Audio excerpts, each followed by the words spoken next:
Alhamdulillah, innal hamdalillah nahmaduhu wa nasta'inuhu wa nastaghfiruh wa na'udzu billahi min shururi anfusina min sayyiati a'malina may yahdihillahu fala mudilla lahu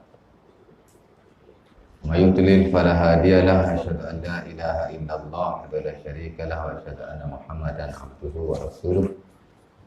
Allahumma salli wa sallim ala Muhammad wa ala alihi wa sahbihi ajma'in, amma ba'du. Wa qala rabbi shrah li sadri wa yassir li amri wa hlul 'uqdatam min lisani yafqahu qawli wa zidna ilma warzuqna fahma. Syukur kepada Allah Subhanahu wa taala kerana pada malam ini dapat sama-sama kita berjumpa sekali lagi untuk kita teruskan kuliah kita yang telah kita tinggalkan pada minggu yang lepas, ya. Di mana ini siri ketiga dah kuliah kita. Kali pertama itu saya telah kongsikan tentang biodata Al-Imam An-Nawawi rahimahullah ta'ala, yang dikenali dengan nama Al-Imam Muhyiddin An-Nawawi, dan namanya ialah Yahya bin Sharaf An-Nawawi rahimahullah ta'ala, ataupun digelarkan juga dengan nama Abu Zakaria secara ringkas, ya. Kemudian sesi kedua itu kita berkongsi tentang hadis-hadis Nabi SAW, pentakrifan atau definisinya, dan juga kategori ataupun jenis-jenisnya, kerana ia juga adalah penting. Walaupun di sana ada banyak jenis-jenis hadis-hadis Nabi SAW, tapi saya kongsikan hanya 3 sahaja. Pertama, hadis dari sudut hadis dari sudut orang yang berkata-kata. Al-hadis in term of its speaker. Siapa yang cakap? Jika yang bercakap itu ialah Allah Subhanahu wa taala, kita panggil hadis qudsi. Refresh balik itu. Tak hafal pun tak apa, tapi bila kita dengar, kita boleh ingatlah. Saya pun tuan-tuan mengajar di sekolah pun, saya tak suruh anak murid saya hafal pun. Tulis ikut kefahaman sendiri. Baik. Hadis kursi, ya.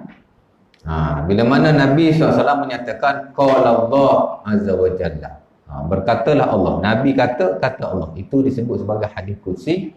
Dia bukan Quran, tapi dia adalah kata-kata Allah yang disampaikan semula oleh Rasulullah SAW, yang dikatakan mengikut bahasa baginda, di mana ia berbeza dengan Quran, di mana Quran exactly macam mana Allah Ta'ala kata, macam itulah yang diberi bawa kepada Rasulullah SAW. Tak tambah walau sedikit, tak kurang walau sedikit. Beza dengan hadis kursi, di mana ia diwahyukan kepada Nabi dengan pelbagai cara. Ada kalanya melalui Jibril, ada kalanya melalui mimpi, ada kalanya melalui macam-macam. Kerana cara Nabi terima wahyu ni, menurut ulama kita, antaranya Al-Imam Suyuti dalam buku Quran beliau, buku ilmu Quran beliau, Ulumul Quran, yang bernama Al-Itqan, dia kata Nabi terima wahyu dengan 7 cara lah. Banyak kan? Jadi hadis kursi boleh berlaku dalam pelbagai bentuk lah. Berbeza dengan Quran, hanya dengan satu jalan saja, itulah melalui Jibril. Quran Nabi tak terima melalui wahyu. Quran Nabi tak terima melalui ilham, dan tidak diterima dengan cara-cara yang lain. Hanya special menerusi Jibril alaihi salam. Itu pun ada proses-proses. Bukan Allah Ta'ala bagi direct kat Jibril, kan? Diturunkan daripada Allah ke Lauh Mahfuz, daripada Lauh Mahfuz turun ke langit dunia. Langit dunia ni langit yang kita nampak lah, langit rendah sekali. Daripada langit dunia baru diturunkan oleh Jibril alaihi salam kepada Rasulullah SAW secara berperingkat-peringkat. Itu tidak sama dengan Quran, tapi dia masih kata-kata Allah, cuma dalam ruang lingkup ataupun konteks hadis kursi. Nabi sampaikan semula. Jika ia kata-kata Rasulullah SAW, kita sebut hadis Nabawi, ataupun dalam peristilahan lain disebut sebagai hadis marfu'. Hadis marfu'. Jika ia adalah kata-kata para sahabat Nabi SAW yang disandarkan dalam haiwan agama, kita panggil hadis mauquf. Dan sebagai besar hukum hakam juga datang daripada para sahabat yang kita sebut sebagai mauquf. Mana bukan Nabi kata, sahabat kata. Tapi yang melibatkan hukum, di mana walaupun sahabat yang kata, mustahil sahabat mereka-reka agama atau kata sendiri, tak mungkin. Mesti dia melihat perbuatan Rasulullah SAW ataupun dia dengar sendiri. Cuma dia tak kata Nabi kata. Dia terus berkata-kata tanpa menyandarkan kepada Nabi. Itu panggil mauquf. Dan kalau kita lihat dalam hukum kafir banyak yang mawquf. Dan saya dah bagi contoh hari itu, mandi hari raya umpamanya. Tidak ada riwayat Nabi melakukannya. Tapi ada riwayat daripada para sahabat Nabi SAW, mereka melakukannya, mereka menyuruh dan seumpamanya. Mereka buat. Jadi dia panggil mawquf. Dah banyak lagi contoh-contoh yang lain ya. Nampak?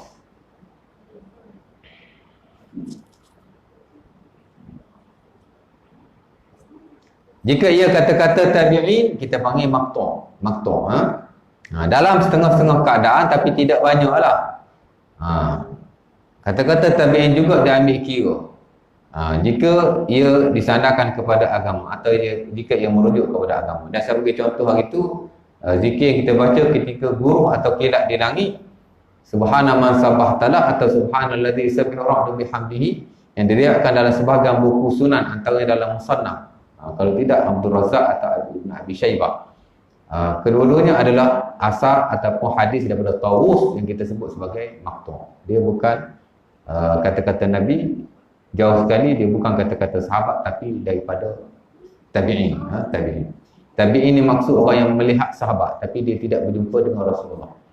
Itu kita panggil maqtu'. Tapi tidak banyaklah. Sehingga saya nak buat contoh pun susah pasal tidak banyak. Baik, itu hadis dari sudut orang yang berkata-kata, adanya Allah, adanya Nabi, adanya sahabat dan adanya tabi'in. Lain pada tu tidak dianggap sebagai hadis walau siapa pun dia. Kalau Imam Syafi'i kata begitu dan begini, tak boleh pakai. Tak boleh kata ini hadis, tak boleh. Kena cari daripada mana dia kata tu. Boleh jadi maqtu', dia rujuk tabi'in. Boleh jadi mawquf, dia rujuk sahabat, atau boleh jadi daripada hadis-hadis Nabi sendiri yang kita sebut sebagai hadis marfu'. Kan? Pasal selain daripada tabi'in, ia tidak dianggap sebagai hadis. Tak ada istilah itu. Nampak? Dan ulama-ulama besar semuanya bukan tabi'in. Al-Imam Syafi'i baik, Al-Imam Ahmad baik, Al-Imam Abu Hanifah baik, dan juga Al-Imam Malik baik. Nampak? Cuma adalah pendapat yang mengatakan bahawa Al-Imam Malik rahimahullah ta'ala adalah tabi'in. Dia bukan tabi'in. Tabi'in tak ada. Kalau orang lihat Nabi, kita panggil sahabat lah. Kalau orang lihat sahabat tak lihat Nabi, kita panggil tabi'in. Sampai situ je. Orang yang lihat tabi'in, tak lihat Nabi dan tak lihat sahabat, kita panggil tabi'in. Antaranya Al-Imam Malik rahimahullah ta'ala, dia tabi'in. Dan dikata juga Al-Imam Abu Hanifah sempat juga jumpa dengan tabi'in, tapi tak banyak, seorang dua saja. Jadi tidak ada pengklasifikasi buat mereka lah. Walaupun mereka ni a'immah, the great scholars. Nampak? Mesti rujuk kepada hadis-hadis yang datang sebelum daripada mereka. Nampak? Itu penting. Yang kedua, hadis dari sudut authenticity, ketulinan, keaslian. Kita kata ada hadis sahih, ada hadis hasan, ada hadis dhaif. 3. Hadis sahih ialah hadis yang cukup syarat. Ada 5 syarat. Saya dah terangkan satu persatu. Bersambung sanadnya, diriwayatkan oleh orang yang siqah, diriwayatkan oleh orang yang kuat hafalannya, tidak ada penyakit-penyakit atau apa-apa sahaja masalah kepada sanadnya, maka dia dianggap sebagai hadis sahih. Nampak? Yang kedua, hadis hasan, yang mana tak cukup satu syarat. Itulah ia diriwayatkan oleh orang yang siqah, sanadnya sampai kepada Nabi, dan tidak ada penyakit-penyakit tertentu, tapi orang yang meriwayatkan hadis itu hafalan dia ada lemah sikit. Dia tidak kuat hafalan, dia ada lemah sikit. Jadi dia jatuh kepada hasan, tapi masih kategori yang bagus. Kerana hadis sahih dan hasan dianggap hadis, bukan dianggap, memang hadis yang boleh kita berpegang dan boleh kita beramal dengannya. Atau dengan arti kata lain, boleh dijadikan hujjah dan dalil dalam syarak. Kemudian kategori yang ketiga kita panggil hadis dhaif. Hadis dhaif ni ialah hadis yang tidak cukup syarat. Kan? Bukan kata 5, bukan kata 4, kurang daripada itu. Dan sebahagian besar hadis dhaif ni terputus sanadnya. Tidak ada sanad dia tu, tak sampai kepada Rasulullah. Kalau sampai sekalipun, di tengah-tengah ada lompong di sana sini. Nampak? Jadi dia panggil terputus sanad. Bukan hanya terputus daripada Rasulullah, ada qala Rasulullah, ada prophet tu ada, tapi di tengah-tengah. Nak sampai kepada Nabi tu, dia punya jalan periwayatan yang kita sebut sebagai isnad, dia tu ada masalah, ada lopong di sana sini, maka jatuhlah dia kepada hadis yang dhaif, mana hadis yang lemah. Dhaif ni bahasa Arab, bahasa Melayu kita panggil lemah. Kan? Ada orang dia tak benar kita terjemahkan dhaif kepada lemah, kerana katanya dhaif itu adalah satu pengistilahan. Saya yang belajar tafsir dalam Arabic translation, saya kata boleh, tidak ada masalah sama sekali. Kerana dhaif adalah lemah dari sudut bahasa Melayu. Bahasa Melayu bila sebut dhaif maksud lemah, kita boleh kata lemah, tidak salah dan tidak dianggap sebagai menghina ilmu hadis, tidak sama sekali.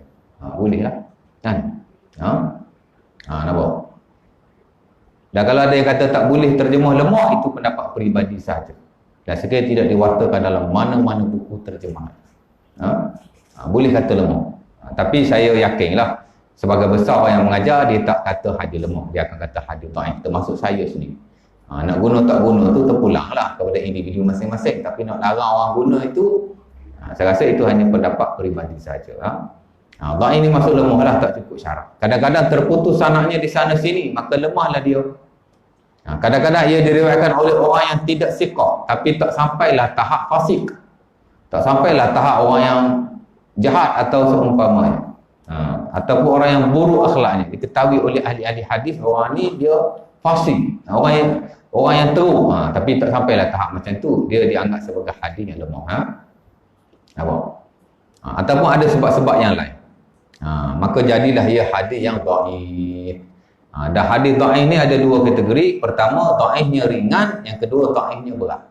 Dhaif ringan tu hak terputus sanad tadi, diriwayatkan oleh orang yang tidak berapa siqah, itu dhaif yang ringan. Kan? Macam mana nak tahu dhaif ringan, dhaif berat? Payah juga, pasal kadang-kadang tidak ditulis dalam nota-nota kaki dalam mana-mana buku. Kerana itu hadis ini lemah, itu saja ya. Sedangkan lemah tu sendiri ada banyak kategori-kategori yang lain, tapi cukuplah secara amnya kita tahu ada lemah yang sedikit, ada lemah yang berat. Lemah sedikit ni mana dia okey lagi lah, tidak ada masalah. As long as dia tidak melibatkan periwayat yang fasik ataupun dia panggil orang yang terlalu teruk lah, maka dia tidak mengapa. Kerana hadis yang terlalu lemah ni dia ada beberapa nama yang lain. Kadang-kadang hadis tu hadis munkar, teruk tu. Kadang-kadang hadis tu syaz, teruk juga tu. Kadang-kadang hadis tu hadis wahi, teruk juga. Kadang-kadang hadis matruk, teruk juga. Tapi dia panggil akhir sekali dia panggil hadis palsu lah, maudhu'. Hak tu hak teruk sekali. Itu hadis yang memang diriwayatkan oleh pendusta. Kalau hadis yang diriwayatkan oleh orang yang dianggap sebagai pendusta, mana 50%, 70% dia ni tidak soduk, mana tidak benar. Dia boleh jadi muttaham bil kadzib, mana dia dituduh sebagai pendusta. Dia tak pendusta, dia dituduh sebagai pendusta. Itu dia panggil hadis matruk. Jadi dia ada peristilahan yang lain yang saya kira tidak perlu saya huraikan. Tapi hadis yang dhaif berat ni mesti ditinggalkan. Hadis wahi, hadis matruk, hadis-hadis yang seumpama itu, dan memang jelas sekali ialah hadis palsu yang kita sebut sebagai hadis maudhu', hadis yang direka-reka. Dan ada satu lagi kategori dia panggil hadis yang tidak ada sanad. Ini pun seboleh-bolehnya orang yang ada pengetahuan dalam ilmu hadis, dia mesti cari hadis yang sama tapi ada sanadnya. Itu lebih baik sebenarnya. Kerana sesuatu kata-kata kita tidak boleh kata ia daripada Rasulullah, melainkan dibuktikan ia daripada baginda. Itu kaedah. Sebab itu hadis-hadis yang dhaif sebenarnya kalau ikut ulama hadis, dia tak kata Rasulullah. Dia mesti kata dikatakan Rasulullah bersabda. Dia mesti dinyatakan dengan lafaz tamrid, dia panggil ruwiyah dalam bahasa Arab. Diriwayatkan baginda, dikatakan baginda bersabda, dikatakan. Hadis dhaif sepatut macam tu. Dia tak boleh kata daripada Abi Hurairah berkatalah Nabi SAW. Dia tak kena. Di sisi ahli-ahli hadis mesti ada trademark yang hadis ni dhaif. Macam dalam fiqh jugalah, kita belajar fiqh. Binasa yang master fiqh.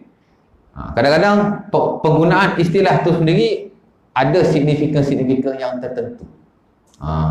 Bila kita guna perkataan ini, bila kita guna perkataan ini. Kan? Dan saya sendiri bila saya dengar seseorang tu mengajar fiqh, saya boleh tahu jadi latar belakang fiqh ke tidak, bagaimana dia menggunakan istilah-istilah tertentu. Penggunaan istilah itu penting.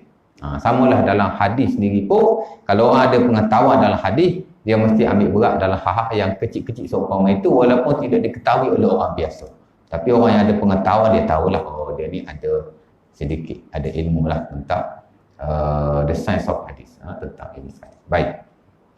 Nampak? Jadi kita pun perlu berhati-hati. Ala kulli hal, yang paling penting ialah kita dilarang menyebarkan hadis-hadis palsu. Dan sebenarnya hadis palsu ni pun perlu kita tahu bahawa Nabi SAW mengatakan bahawa orang yang mengatakan satu hadis yang aku tidak kata, dia telah menempatkan dirinya dalam neraka. Maka man kadzaba alayya muta'ammidan falyatabawa maq'adahu minan nar. Hadis Bukhari Muslim pada Abi Hurairah, di mana kata Nabi, siapa yang berdusta ke atasku, maksudnya dia kata benda yang Nabi tidak kata, maka dia telah mengambil tempatnya dalam neraka. Sebab itu sepakat para ulama, hadis palsu tidak boleh disebarkan. Malah tidak boleh diriwayatkan sama sekali. Terutama yang disepakati palsu. Adapun yang khilaf antara palsu dan yang terlalu dhaif, dia tak berlaku khilaf palsu dengan sahih, tak berlaku jauh sangat tu.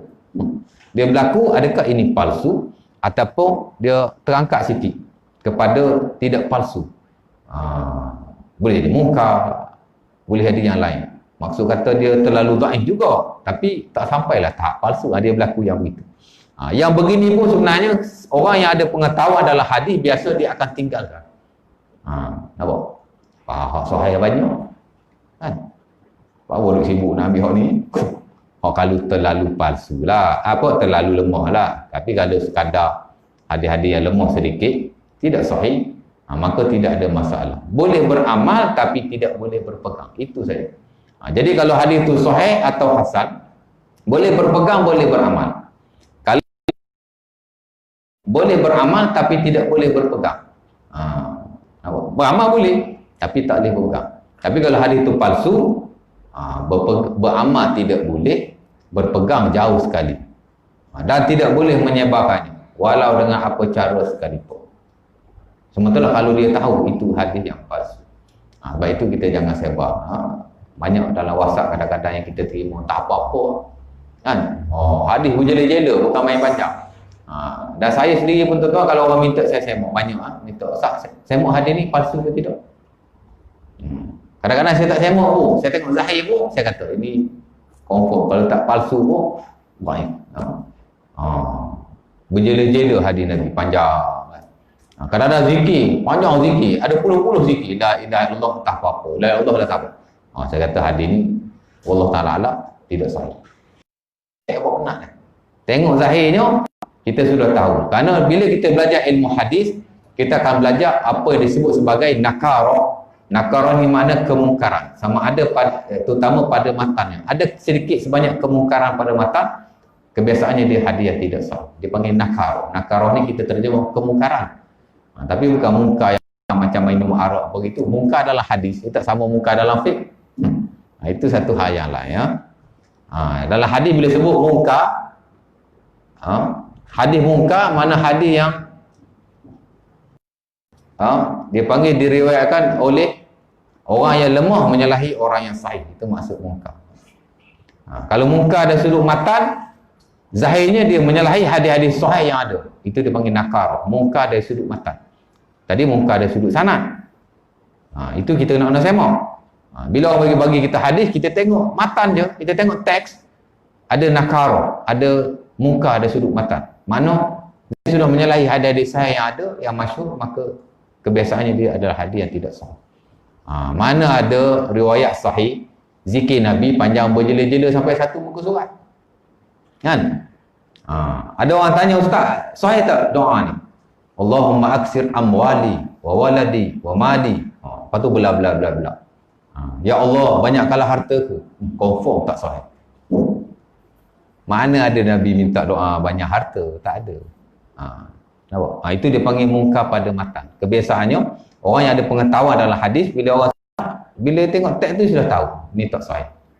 Lebih kepada palsu. Bila ada Nakarah atau kemungkaran-kemungkaran pada maksudnya. Nabi tak pernah doa minta banyak harta.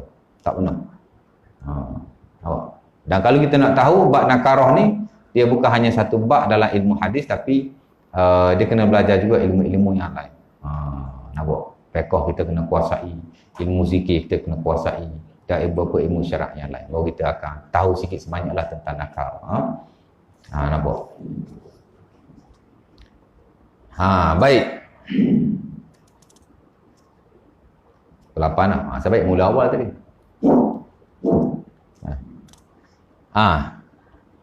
Yang ketiga, hadis dari sudut dia panggil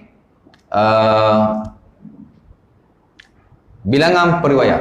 Ada dua saja. Satu kita sebut mutawatir, satu kita sebut ahad.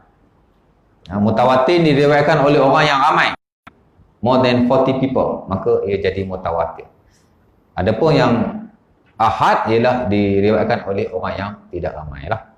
Kadang-kadang hanya seorang periwayat saja. Daripada periwayat awal, contoh Imam Bukhari meriwayatkan, dia ambil daripada gurunya, daripada tabi'in, daripada sahabat, daripada Rasulullah seorang. Itu dipanggil hadis ahad. Contohnya ada yang sahih, kadang-kadang hadis itu mutawatir. Sahih. Of course lah sebab dia mutawatir. Adapun hadis ahad, walaupun tidak diriwayatkan oleh orang yang ramai, banyak juga hadis yang sahih. Kadang-kadang top sahih. Kerana bukan jaminan kesahihan itu dia diriwayatkan oleh orang yang sahih. Ini bukan isunya. As long as dia cukup 5 syarat tadi, maka sahihlah dia. Walaupun dia hanya diriwayatkan secara ahad ataupun diriwayatkan oleh orang yang tidak ramai. Tuan, hadis yang pertama yang akan kita baca, innamal a'malu binniyat, ialah hadis yang ahad. Diriwayatkan oleh seorang saja daripada periwayat pertama Imam Bukhari, seorang sampai kepada sahabat Nabi sallallahu alaihi wasallam, itulah Umar Al-Khattab. Bukan daripada Bukhari, daripada tabi'in yang ramai, tapi di peringkat sahabat hanya seorang saja, itulah Umar Al-Khattab. Itu disebut sebagai hadis ahad, tapi dia top sahih. Sehingga Imam Nawawi dalam buku ni memulakan hadis itu, dalam Riyadhus Shalihin memulakan hadis itu, hatta Imam Al-Bukhari dalam Sahih Bukhari pun memulakan hadis itu. Malah sebagai besar ulama bila dia nak bincang pasal ilmu ni, biasanya dia akan memulakan dengan hadis innamal a'malu binniyat. Kita belajar fiqh tuan-tuan, dalam setiap bab mesti ada hadis innamal a'malu binniyat, innamal a'malu binniyat. Ada. Daripada kitab taharah, kitab semayang, kitab zakat, kitab haji, kitab jihad. Pergi kitab muamalah apa semua, sentiasa ada hadis berkenaan. Padahal hadis ahad. Gharib lagi. Gharib dia istilah yang lain. Tapi dia very strong hadis. Hingga diguna pakai dalam seluruh ilmu syarah. Dan Imam Nawawi kata hadis ni ada hadis amat penting. Ghatta sab'ina baban min abwabil ilmi. Dia boleh merangkumi 70 ilmu, 70 bab dalam ilmu. Maksud dia hadis yang very important, amat penting sekali. Baik. Itu tentang kategori hadis. Ada nak tanya apa-apa? Tak apa. Tak nak pakai hadis? Sekejap. Orang tak nak pakai hadis tu dia memang ada golongan yang kita sebut sebagai anti hadis lah. Anti hadis ni mana dia menolak hadis secara total. Kadang ia Quranis. Pasal apa? Dia ni hanya berpegang dengan Quran. Adalah anti hadis tu memang lawan dia punya. Kan? Secara total, secara mutlak lah. Boleh jadi kerana dia ni Quranis, dia nak Quran saja. Ada kan? Dia panggil Quranis, Al-Quraniyun. Orang-orang yang hanya ingin merujuk kepada Quran. Sesat menyesatkan. Mana boleh rujuk Quran? Ulama kita dulu-dulu dah buat kaedah dah. Al-Quran ahwas ila sunnah minas sunnah ahwas ila Al-Quran. Quran lebih berhajat kepada sunnah ataupun hadis berbanding hadis berhajat kepada Quran. Quran tak ada hadis tak boleh. Tapi kalau hadis, Quran tak ada, hadis ada, tak apa. Maksud begitulah, bukan kata Quran tak ada, hadis ada tak apa, bukan begitu. Maksudnya dia kata Quran lebih berhajat kepada hadis berbanding hadis berhajat kepada Quran. Nampak? Jadi mau tidak mau memang mesti ada hadis lah. Dan telah disepakati oleh seluruh ulama, mahalah seluruh umat Islam, hadis ni sumber yang kedua, the second source of Islam. primary lagi. Bukan secondary, primary. Masuk orang yang tak terima hadis, confirm. Kita nak kata Muslim atau tidak, Allah Ta'ala alam. Sebab di sana ada perbincangan ulama yang lain. Ada kata yang tolak hadis secara total kafir. Kharaja anil millah. Dia terkeluar daripada agama. Pasal macam mana dia nak terima Islam kalau dia tolak Rasulullah? Menolak hadis erti menolak Rasulullah. Betul tak? Kau tak tolak Rasulullah? Tolak Rasulullah lah tu. Macam mana dia nak understand Quran kalau dia tak nak hadis? Kan? Susah. Quranis. Kadang-kadang dia bukan Quranis, dia liberalis. Kan? Itu kita panggil anti hadis, satu hal. Satu lagi dia tidak anti hadis. Tapi dia suka-suka dia je nak faham hadis. Ada juga jenis macam tu. Ada juga jenis macam tu. Saya dulu tuan-tuan, saya pergi kursus. Saya duduklah dengan seorang cikgu ni, tapi dia dah pencen. Dia pernah disiasat dulu oleh Jakim ke Jaiz. Pasal dia semayang ni laju sangat. Saya semayang belakang dia, tak boleh nak follow. Kan? Ada juga jenis macam tu. Saya duduk sebilik dengan dia pula tu. Bila saya ajak semayang, berjemaah dia tak nak. Habis kursus, petang pukul 5, saya ajak, jom kita pergi surau cikgu semayang. Saya duduk sebilik dengan dia kan. Pergi surau. Tak nak semayang. Tak apalah, ustaz semayang dululah. Asal saya semayang aja dia tak nak semayang. Asal saya semayang aja dia tak nak semayang. Asal dia tak nak semayang aja, saya semayang. Lepas tu bila dia semayang, masa saya masuk tanda. Masa tu lah dia semayang. Asal saya masuk tanda, dia semayang. Asal dia semayang je, saya masuk tanda. Kena sekali saya masuk tanda, saya keluar balik, saya hentai dia semayang. Oh, laju, very fast. Express sungguh. 200 km sejam. Dah ada orang cakap dah, semayang belakang dia, tak boleh follow, laju sangat. Kan? Sebelum tu kita pernah pergi kursus juga, pernah semayang belakang dia laju. Ni saya duduk sebilik dengan dia, memang kena. Saya pun tanya dia, macam mana cikgu semayang macam tu? Dia kata, saya ada guru saya kat Shah Alam. Kan? Dia kata, kan Nabi dah kata, la solata illa bi fatihatil kitab. Tak ada semayang melainkan dengan fatihatul kitab, dengan membaca Al-Fatihah. Rupa-rupanya dia semayang the whole rakaat dia baca Al-Fatihah. Allahu Akbar, Bismillahirrahmanirrahim, Alhamdulillahirabbil alamin. Allahu Akbar, rukuk, Ar-Rahmanir Rahim. I'tidal, Maliki Yaumiddin. Dia tahu belakang. Dia tahu cerita. Sujud, iyyaka na'budu wa iyyaka nasta'in. Kena molek dengar sujud yang kedua tu. Suratul ladzina an'amta 'alaihim ghairil maghdubi 'alaihim waladdallin. Jadi komplit satu rakaat dengan satu Al-Fatihah. Kan Nabi kata semayang mesti baca Al-Fatihah. Baca seluruh rakaat lah. Ada juga jenis macam tu. Kan? Kita ingat ke Syiah ke, Qadiani ke yang telah disesatkan ni, rupanya ni tak tahu lubuk mana dia main, saya pun tak tahu. Jenis macam tu ada juga. Macam-macam kan.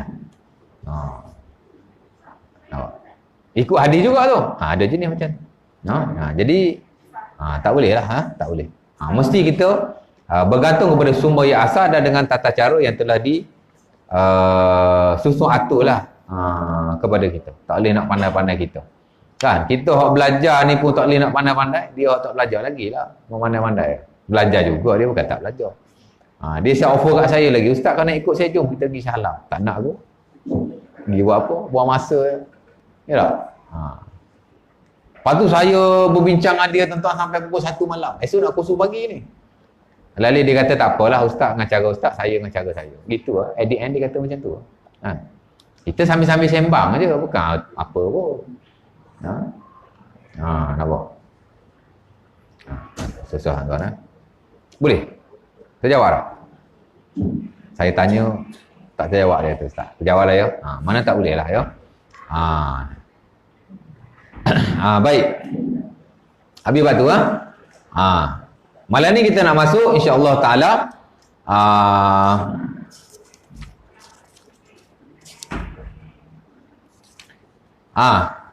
kata penerbit dulu.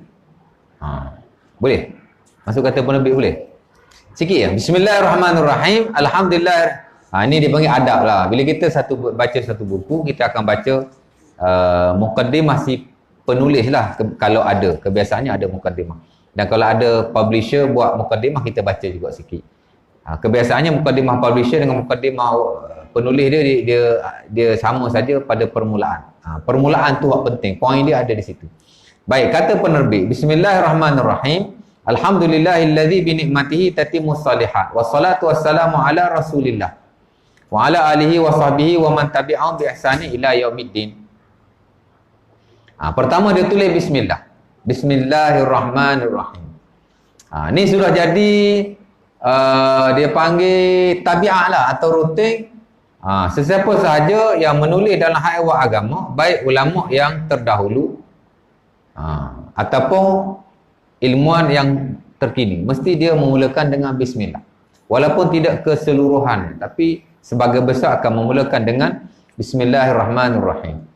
Hatta Imam Nawawi rahimahullah ta'ala, sebagian buku ada bismillah, sebagian buku tidak ada bismillah.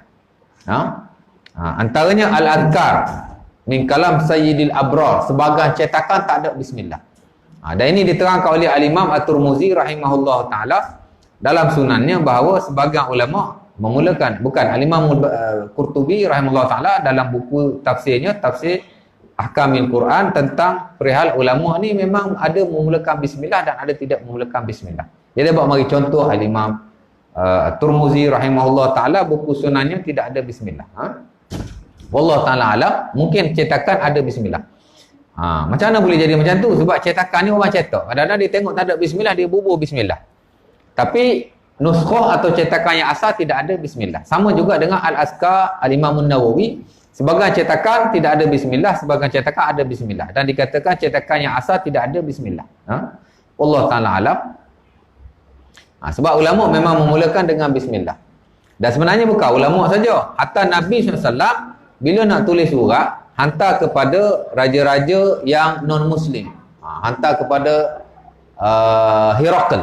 Hercules, kan? Raja Kaisar dan seumpamanya, Nabi memulakan dengan Bismillahirrahmanirrahim.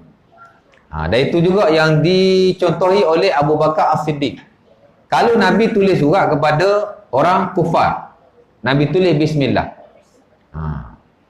Surat dulu pun dia panggil kitab, dia tulis Bismillah. Apatah lagi kalau dia tulis surat ataupun kitab ataupun memo kepada orang-orang Islam. Abu Bakar As-Siddiq juga memulakan dengan Bismillahirrahmanirrahim. Contohnya Abu Bakar bila dia lantik dia punya penguasa di negara-negara yang lain. Antaranya dia hantar Anas bin Malik pergi ke Bahrain. Kan? Dia buat surat supaya Anas bin Malik tunjuk kepada orang Islam di sana tentang kewajipan-kewajipan yang mereka perlu lakukan.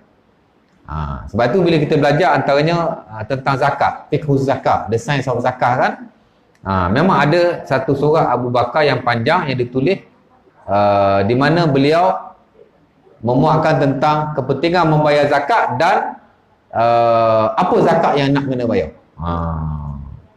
Antara yang paling panjang pasal zakat haiwan. Pasal zakat haiwan ni kan banyak. Zakat unta, bilangan-bilangan unta tak sama. 5 ekor unta lain, 10 ekor unta lain, 15 ekor unta lain, 20 ekor unta lain, 25 ekor unta lain, 35 ekor unta lain, 45 ekor unta lain. Kan? 65 ekor unta, 60 ekor unta, 75 ekor unta, 90 ekor unta, 120 ekor unta. Banyak. Pakai bab unta je lah kalau belajar bab zakat ni. Jadi dia tulis Bismillahirrahmanirrahim. Hadhihi faridatus sadaqah allati faradaha Rasulullah 'alal muslimin. Wallati amarallahu biha rasulah. Lepas tu panjang. Dia kata Bismillahirrahmanirrahim. Inilah kefarduan zakat yang difardukan oleh Rasulullah ke atas orang Islam. Yang mana yang suruh ni Allah, bukan Nabi pandai-pandai, kata beliau. Dia mulakan dengan Bismillahirrahmanirrahim. Jadi sementara ulama-ulama kita memulakan buku mereka dengan bismillah. Pasal apa mereka mula bismillah? Pertama, of course lah, perbuatan Rasulullah SAW, perbuatan para sahabat, dan diikuti oleh ulama kita bila karang buku bismillah. Tambah-tambah lagi, Al-Quran memang dimulai dengan bismillah. Betul tak? Di sisi majoriti. Dan dimuatkan dalam Rasam Utsmani memang ada Bismillahirrahmanirrahim. Tengok Quran kita, Bismillahirrahmanirrahim, Al-Fatihah tu dia tulis nombor 1. Betul tak? Berbeza dengan bismillah pada surah-surah yang lain. Ada tulis nombor 1 tak? Tak ada. Rasul Osmani. Oh, saya tak perasan Ustaz. Hari-hari baca Quran. Cuba belik tengok. Pasal di sisi majoriti, bismillahirrahmanirrahim pada surah Al-Fatihah ialah ayat yang pertama. Cuma segelintir ulama je kata bismillahirrahmanirrahim pada Al-Fatihah bukan ayat yang pertama. Ada ayat pertama katanya ialah alhamdulillahirabbil alamin. Umpama yang standard dalam mazhab Maliki, bismillah bukan daripada ayat Quran, malah bukan daripada Al-Fatihah. Dan depa tak baca, depa terus kepada alhamdulillahirabbil alamin. Kalau depa baca sekalipun, dia akan baca secara sir dan menganggap ia hanya zikir sahaja. Dia tak baca kuat. Nampak?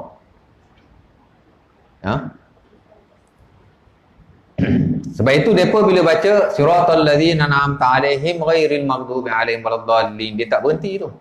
Dia berhenti siratal ladzina an'amta 'alaihim, dia berhenti. Pasal bagi mereka itu satu ayat. Ghairil maghdubi 'alaihim waladdallin, amin, itu satu ayat yang lain. Adapun di sisi majoriti, hatta yang dimuatkan dalam Rasul Osmani, siratal ladzina an'amta 'alaihim ghairil maghdubi 'alaihim waladdallin, amin, satu ayat dan tidak ada wakaf di tengah-tengah. Melainkan Quran Majid saja ada wakaf di tengah-tengah yang dia tulis ta. Tapi hari ni Quran Majid hampir sudah tidak ada ya. Ada lagi ya? Itu cetakan daripada India yang tidak distandardkan, dan kita Malaysia pun tak terima dah cetakan berkenaan. Kalau ada pun zaman kita budak-budak dulu di rumah masih ada. Nampak? Ada pun yang betul tidak ada wakaf di tengah-tengah. Tidak ada apa-apa. Rasul Osmani. Dan alhamdulillah negara-negara Islam telah standardiskan. Mana-mana cetakan yang tidak sama dengan Rasul Osmani, sebahagian besarnya telah dilupuskan. Tak ada dah. Mesti distandardkan kepada Rasul Osmani. Baik, Al-Quran dimulai dengan bismillah. Jadi patutlah kita mula tulisan kita dengan bismillah. Sementara Nabi SAW juga Nabi Daud, kullu amrin zibal la yubda bi bismillahirrahmanirrahim fa huwa abtar. Kata Nabi SAW daripada Abi Hurairah. Hadis ini diriwayatkan dalam Sunan Abi Daud dan beberapa buku hadis yang lain dan teramat banyak ya. Setiap sesuatu Nabi kata yang dimulai dengan bismillah, yang tidak dimulai dengan bismillah, kullu amrin zibal lam yubda bi bismillahirrahmanirrahim, kata Nabi, fa huwa abtar. Setiap sesuatu yang tidak dimulai dengan bismillahirrahmanirrahim, Nabi kata fa huwa abtar, maka ia terputus ekornya. Sebagai riwayat yang lain Nabi kata fa huwa azzam, ia telah lumpuh. Juzam ni maksud penyakit yang menimpa kulit dan tulang. Kita doa Allahumma inni a'udzubika minal baras wal junun wal juzam wa min. Tak ingat doa tu? Kat TV duk baca hari-hari kan. Covid punya pasal doa tu duk baca hari-hari kat TV kan. Allahumma inni a'udzubika minal baras wal junun wal juzam wa min sayil asqab. Itu antara the best doa untuk menolak penyakit. Ada penyakit baras, sopak. Ada penyakit junun, gila dalam hadis itu. Ada penyakit juzam. Juzam ni ialah penyakit yang menimpa kulit dan tulang ataupun urat saraf. Dia panggil lumpuh lah, lumpuh. Jadi Nabi kata setiap sesuatu yang tidak dimulai dengan bismillahirrahmanirrahim, seumpama terputus ekornya ataupun yang lumpuh. Apa maksudnya? Maksudnya ialah tidak ada keberkatan. Umpama kata Syekh Muhammad Saleh dalam bukunya Kashful Asrar, setiap benda yang tidak dimulai dengan bismillahirrahmanirrahim, katanya fa'intamma hissiyan lam yatim ma'nawiyan. Zahirnya okey, tapi di sebaliknya tidak ada keberkatan daripada Allah Subhanahu Wa Taala. Memanglah tuan-tuan, kita tak baca bismillah pun benda tu berjalan, benda tu berlaku, tak ada apa masalah pun, betul tak? Orang bukan Islam pun bukan ada zikir pun, tapi urusan mereka finish, betul tak? Completed, accomplished, tak ada apa masalah. Tapi di sebaliknya itu tidak ada apa-apa lah. Samalah kita pun. Jadi hendaklah kita memulai dengan bismillahirrahmanirrahim. Nampak? Dalam sebahagian besar perkara yang kita lakukan, tapi tidak semua. Mentang-mentang Nabi kata kena baca bismillah, kita pun romo bismillah belaka. Tak juga. Ada beberapa pengecualian. Al-Imam Al-Baijuri Syekhul Azhar dalam Tuhfatul Murid, bila dia mensyarah hadis berkenaan, dia kata ada beberapa pengecualian dalam syarah. Pertama ialah sebagian besar urusan kita mula bismillah lah, pasal Nabi SAW Memang banyak bismillah. Nabi nak tidur bismillah. Betul tak? Bismillah wada'tu jambi faghfirli zambi, ataupun bismillah wada'tu jambi wa bika arfa'uhu in amsakta nafsi. Panjang lagi doa Nabi. Atau sekurang-kurangnya bismikallahumma haya wa amut, umpama diriwayatkan oleh Huzaifah bin Al-Yaman dalam Sahih Bukhari atau Muslim. Betul tak? Bila nak tidur baca tu kan? Kita baca tu. Karena Nabi idza akhadha madja'ahu qala bismikallahumma haya wa amut. Bismillah lah tu. Nabi ketika nak tidur di atas pembaringannya, Nabi baca bismikallahumma haya wa amut. Dia ada banyak doa dan zikir Nabi masa nak tidur ni. Ni salah satu daripada ni yang paling mudah sekali lah. Kan? Bismillah lah tu. Kan? Dan begitulah adalah hal yang lain. Nabi nak masuk tanda bismillah, nak bangun, nak tidur bismillah, bangun tidur alhamdulillah. Nak masuk tanda bismillah, keluar tanda alhamdulillah. Apa lagi? Jadi banyak bismillah alhamdulillah, tapi tidak semualah. Kata Al-Baijuri, ada beberapa perkara saja yang dikecualikan. Pertama ialah jika suatu ibadah itu sudah ada tata cara dan sesuatunya yang tersendiri, maka tidak perlulah kita memulakan bismillah. Antaranya apa? Azan. Bismillahirrahmanirrahim. Allahu Akbar, Allahu Akbar. Tak payah. Pasal azan sudah ada lafaznya. Sementara dalam sunat-sunat azan tidak ada membaca bismillah sebelum azan. Tak ada lah sunat-sunat azan. Kalau ada tunjuk kat saya nak tengok juga. Tu orang duk berzikir, nak azan berzikir tu, dia tidak ada kena-mengena dengan lafaz azan. Itu dia punya zikir dalam konteks am saja. Dan tak ada syarat nak berzikir pun, kan? Terus kepada azan tidak ada masalah. Kalau zikir pun dia tak termasuk dalam sunat-sunat azan, tak termasuk sama sekali. Sementara bismillahirrahmanirrahim. Yang kedua dia bagi contoh semayang, as-salah. Nampak? Siapa Al-Baijuri? Dia Syekhul Azhar, dia faqih pada zamannya. Sekira-kira dalam fiqh mazhab Syafi'i, yang ulama terkemudian dia lah. Dia beri komentar supaya kita berhati-hati dalam hal awak ibadah, kerana ia mesti berlandaskan kepada syarak dan apa yang diriwayatkan kepada kita daripada perbuatan Rasulullah SAW. Yang kedua dia kata as-salah, semayang. Nampak? Bismillahirrahmanirrahim. Allahu Akbar. Dia kata tak payah. Pasal bismillah sudah ada tata caranya. Malah dalam sunat-sunat semayang ada berapa? Ada sunat abad. Betul tak? Ada sunat hayat. Tidak termasuk dalam sunat-sunat itu membaca bismillahirrahmanirrahim. Kalau kita buat sendiri. Tidak termasuk dalam mana-mana buku fiqh. Sebenarnya. Nampak? Kalau nak usulli terus, tak perlu bismillah. Dia tidak termasuk dalam sunat semayang lah. Nampak? Adapun wudu ada. Wudu kalau kita tengok sunat-sunat wudu, ada tak bismillah? Ada. Betul tak? Hatta kalau kita belajar sunat wudu, kita dalam mazhab Syafi'i ada tak kurang daripada 15 sunat wudu.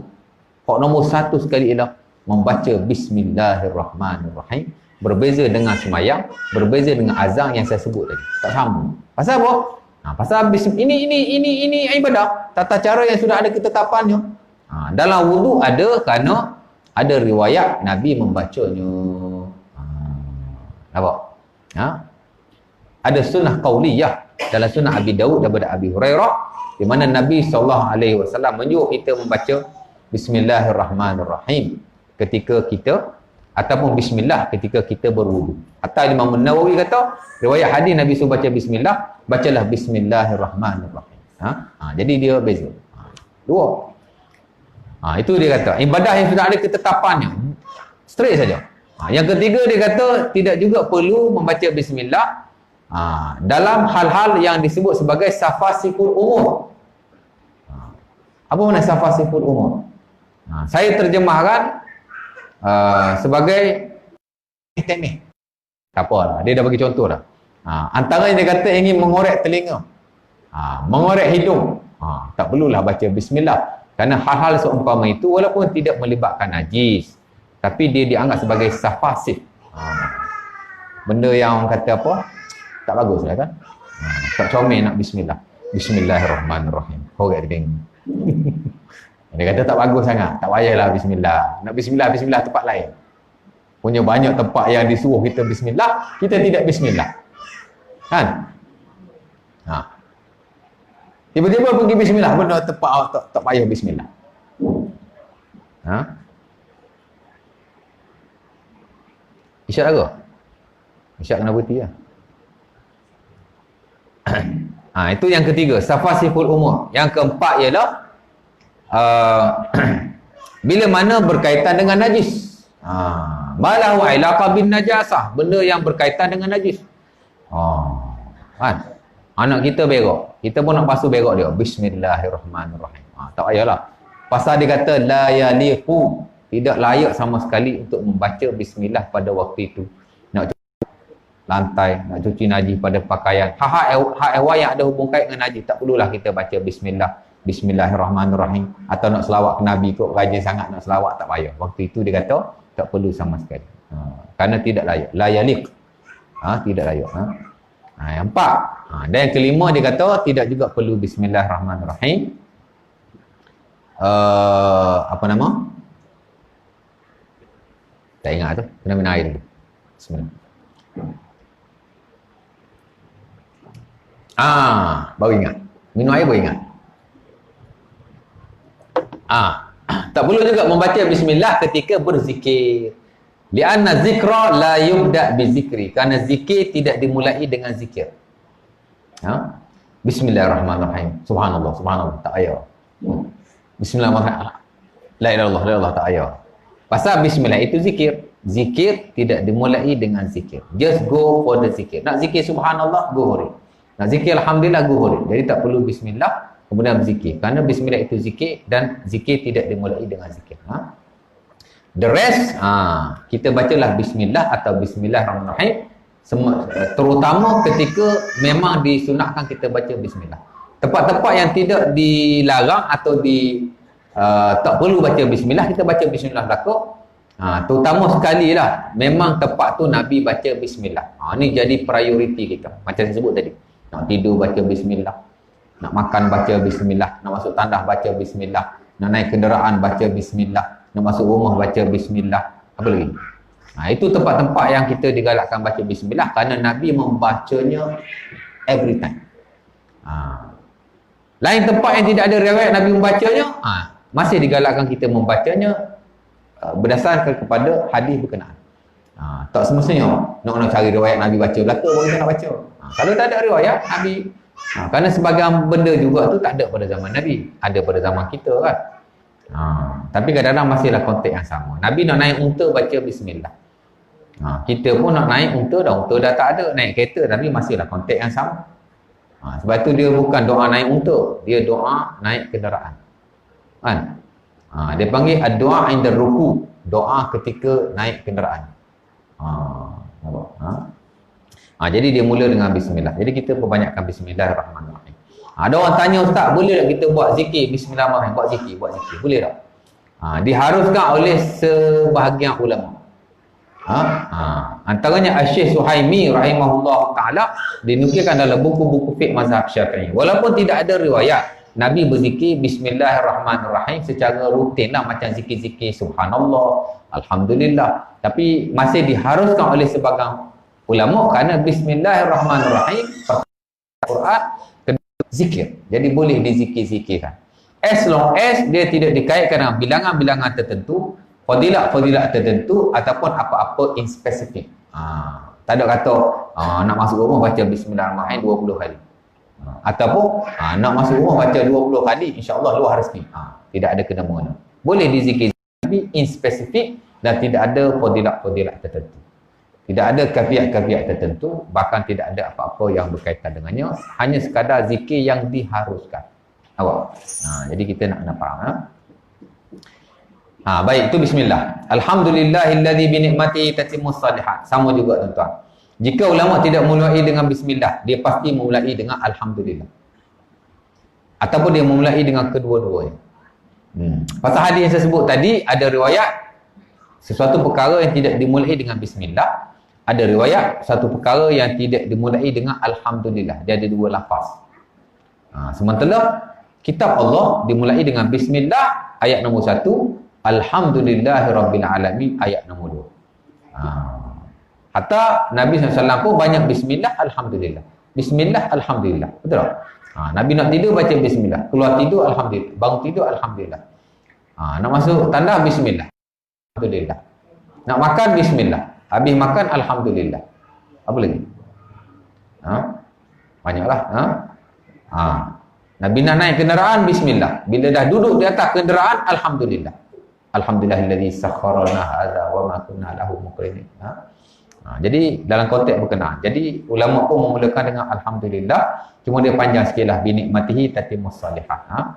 Alhamdulillahilladzi binikmatihi tatimmus shalihat. Ini sebenarnya juga satu zikir yang digalakkan bila kita melihat sesuatu yang baik ataupun bila kita menerima sesuatu nikmat. Bila kita terima nikmat ni dia ada dua. Satu nikmat yang kecil-kecil. Kan? Macam kita makan, habis makan alhamdulillah. Tapi dah adalah zikirnya. Ada beberapa zikir yang dibaca oleh Nabi ketika alhamdulillah lepas mayang, lepas makan. Sama juga bila bangun tidur memanglah alhamdulillah, tapi sudah ada zikir-zikirnya yang khas untuk alhamdulillah lepas mayang. Nampak? Sama juga tuan-tuan, bila Nabi melihat satu benda, bila Nabi terima nikmat yang kecil-kecil lah, Nabi membaca alhamdulillah alladzi bi ni'mati tatimmus shalah. Pasal nikmat ni ada dua. Satu kita dapat lah, bagi hadiah kita sebatang pen contohnya, ataupun kita rasa gembira, kita alhamdulillah alladzi bi ni'matihi tatimmus shalihat. Umpama diriwayatkan oleh Aisyah dalam Musnad Ahmad, karena Nabi idza yasuruhu amrun qala karena Nabi idza busyira bihi karena Nabi idza ra'a ma yuhib qala alhamdulillah allazi bi ni'matihi tatimmus shalihat. Nabi bila dia melihat satu benda yang baik atau dia suka dengan benda tu, dia akan kata bi ni'matihi tatimmus. Dan bila kita dapat nikmat kecil-kecil pun kita boleh kata sedemikian. Satu lagi bila kita dapat nikmat yang besar, ni sujud syukur kan. Allahu akbar, sujud lagi. Baik. Alhamdulillah ni pun sama tuan-tuan, ada banyak zikirnya, tuan-tuan boleh rujuklah dalam buku zikir. Memang kita sarankan ada kuliah khas tentang zikir. Sebaik-baiknya baca buku zikir Al-Azkar karangan Imam Nawawi rahimahullah ta'ala. Tapi sebab dia buku yang agak tebal lah kan.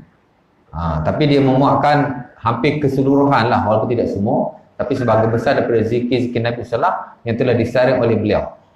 Dan dia dianggap sebagai buku zikir yang paling bagus lah. Bukan paling bagus, yang paling masyhur lah sebenarnya.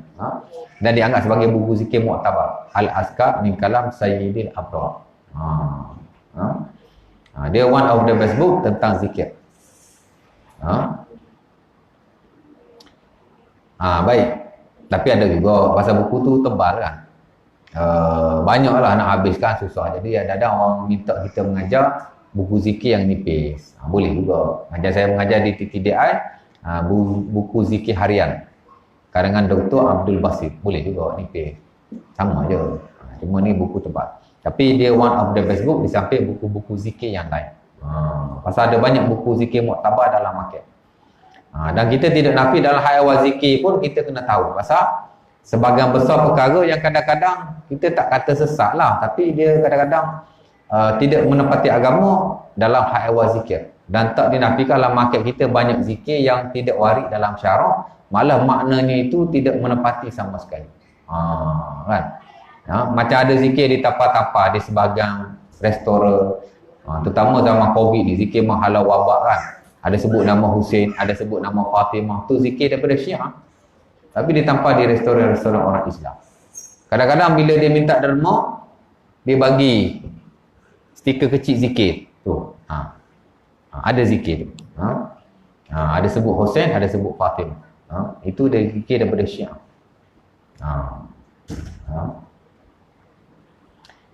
Baik. Wassalatu wassalamu ala Rasulillah.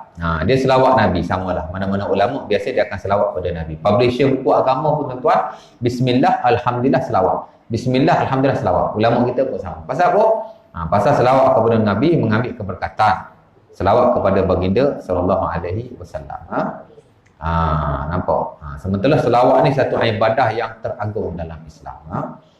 Bila kita lihat dalam Quran, Allah Ta'ala bila nak perintahkan satu perkara, dia perintahkan sahaja. Kan? Kita tengok sebesar-besar ibadah macam semayang. Allah Ta'ala suruh semayang saja. Kan? Kita suruh semayang sehari semalam 5 kali. Sama dengan perintah dalam Quran untuk kita semayang 5 kali. Surah Al-Baqarah ayat 43, Surah Al-Baqarah ayat 83, Surah Al-Baqarah ayat 110, Surah Al-Isra ayat 77, Surah An-Nur ayat 56. 5 kali. Aqimus solah wa atuz zakah. Aqimus solah wa atuz zakah. Aqimus solah wa atuz zakah. Kan? 5 kali Allah Ta'ala suruh semayang. Dan begitulah juga perintah-perintah yang lain. Tapi beza dengan selawat. Di mana Allah Ta'ala tak suruh terus selawat. Tapi Allah Ta'ala beritahu dulu. Dia selawat kepada Nabi, kemudian baru dia suruh kita selawat kepada Nabi.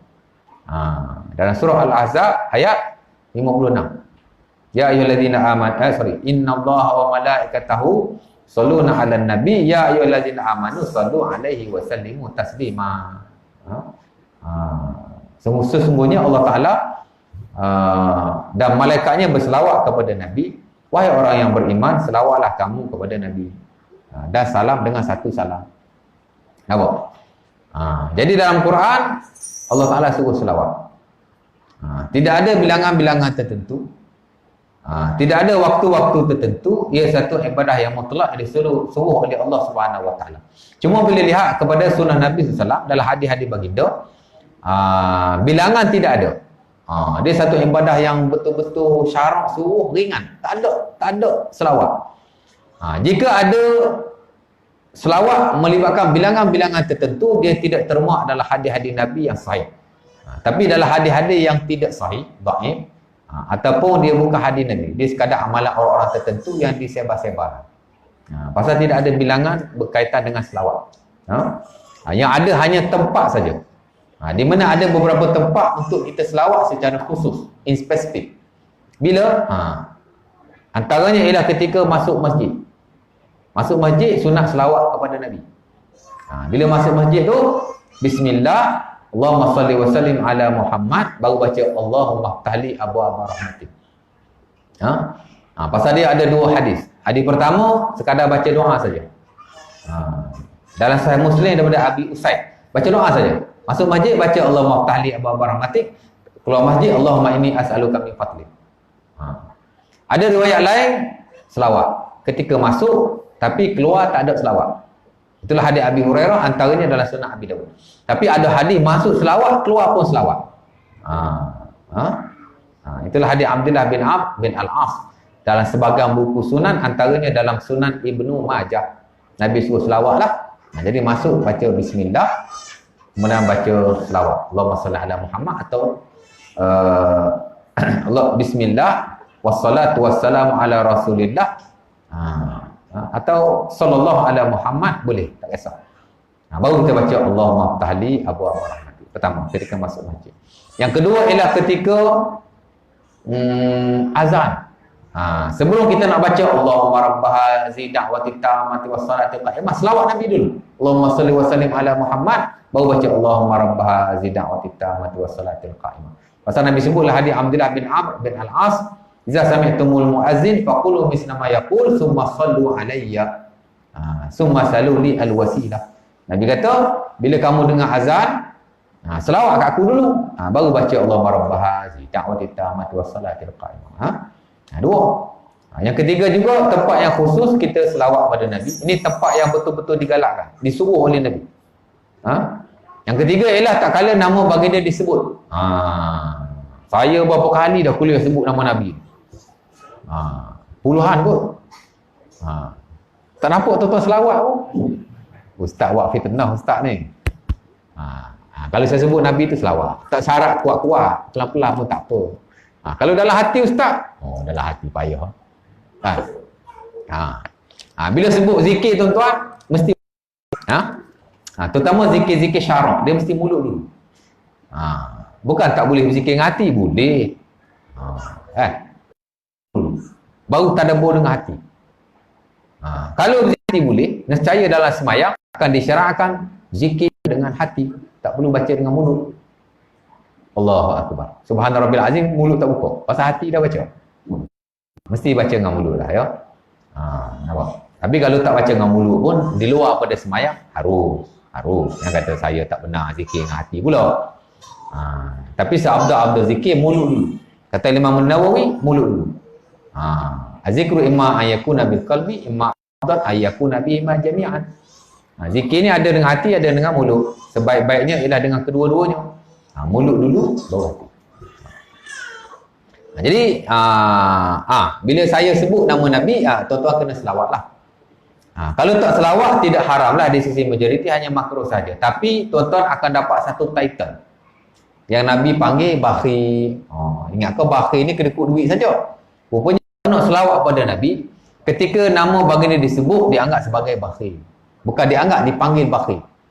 Al-bakhilu man zukirtu indahu falam yusalli alayya. Nabi sebutlah hadis Tirmizi daripada Ali bin Abi Talib, orang yang bila mana nama aku disebut dia tak nak selawat, dia adalah orang yang bakhil. Bakhil. Jadi selawatlah. Kan? Tapi tak ada syarat. Tiap kali saya sebut selawat. Tiap kali sebut tak ada syarat. Sekurang-kurangnya bila saya sebut 10 kali, adalah sekali dua tuan selawat, telah dapat fadilat selawat kepada Nabi dan tidak dianggap bakhil lagi. Tapi kalau saya sebut 10 kali, 10-10 tuan-tuan tak selawat langsung, bakhil tuan-tuan. Kan? Nampak? 3. Lepas tu mungkinlah ada beberapa tempat yang lain lagi. Wallahu ta'ala alam. Itu yang betul-betul digalakkan, ya. Adapun di tempat-tempat yang lain, waktu-waktu yang lain, anytime, anywhere, berselawat kepada Nabi, sebagaimana tidak di tempat-tempat yang dilarang, seperti dalam tandas. Lain pada tu, tuan-tuan perbanyakkan selawat, ikut kemudahan diri sendiri. Nampak? Jadi banyak-banyakkanlah berselawat kepada Nabi SAW. Dan sebaik-baik selawat ialah selawat Ibrahimiyah. Tahu selawat Ibrahimiyah? Selawat yang kita baca dalam semayang. Nampak? Sebab apa? Bila kita lihat hadis-hadis Nabi pasal selawat, hadis Nabi pasal selawat, tuan-tuan, yang sahih hanya selawat Ibrahimiyah. Adapun lafaz-lafaz selawat selain Ibrahimiyah, semuanya adalah tidak sahih. Kalau ada selawat, lafaz dia bukan lafaz Ibrahim, kebiasaannya dia tidak sahih. Asal Nabi ajar selawat aja mesti ada Ibrahim. Asal Nabi ajar selawat aja mesti ada Ibrahim. Nampak? Di luar semayang baik, di dalam semayang baik. Cuma wajib kita baca dalam semayang lah. Di luar semayang tidak wajib. Terpulang kepada masing-masing. Tapi dalam semayang wajib dibaca di sisi majoriti para ulama. Jadi bila kita selawat ke Nabi, bacalah selawat berkenaan. Jangan kita baca selawat Ibrahimiyah hanya dalam semayang. Selawat dalam semayang kekal dalam semayang, tidak dibaca di luar semayang. Amat-amat rugi. Nampak? Dan kalau kita ikut sebenarnya selawat pada zaman terawal, zaman Nabi baik, zaman sahabat baik, zaman tabi'in baik, zaman tabi'in baik, mari zaman ulama-ulama selepas itu, ulama-ulama ashab, macam-macam kan, sampai zaman Imam Ghazali tahun 500 Hijriah, itu saja selawatnya ada, Ibrahimiyah. Mari zaman ulama-ulama selepas itu, Qurtubi, Baihaqi, mari Imam Nawawi, mari itulah selawatnya ada. Khazanah awal Islam hanya selawat Ibrahimiyah. Mari tahun 1000 Hijriah baru muncul macam-macam selawat. Mari selawat sifat, mari selawat infitah, mari selawat. Ya, sebagian besar daripadanya datang daripada tarekat, datang daripada tasawuf, dan dia tidak ada dalam syarak. Nampak? Jadi kita amalkanlah selawat Ibrahimiyah, insyaAllah. Itu lebih baik. Nampak? Jadi perbanyakkanlah selawat, insyaAllah ta'ala. Jadi kita dah habis dapat mukadimah tu. Kita pun dah azan dah 15 minit. Azan 8.30 ni. Azhar tak bagi tahu, insyaAllah masuk. Saya mengajar 6 jam pun tak apa. Saya mengajar di universiti 6 hours non-stop. Berhenti semayang je. Tak apa, saya mengajar. Tuan-tuan nak mengajar habis subuh, saya boleh mengajar ni. Boleh. Boleh tu. Setakat tu je lah malam ni, insyaAllah ta'ala. Ada soalan? Ada tanya, simple question, simple answer. Kalau ada soalan, tak ada tak apa. Ya. Selawat Nabi maksudnya? Bismillah. Bagi salam di kubur baginda. Ke salam bila tu? Bagi salam tak faham tu. Macam mana bagi salam kat Nabi? Contoh sikit.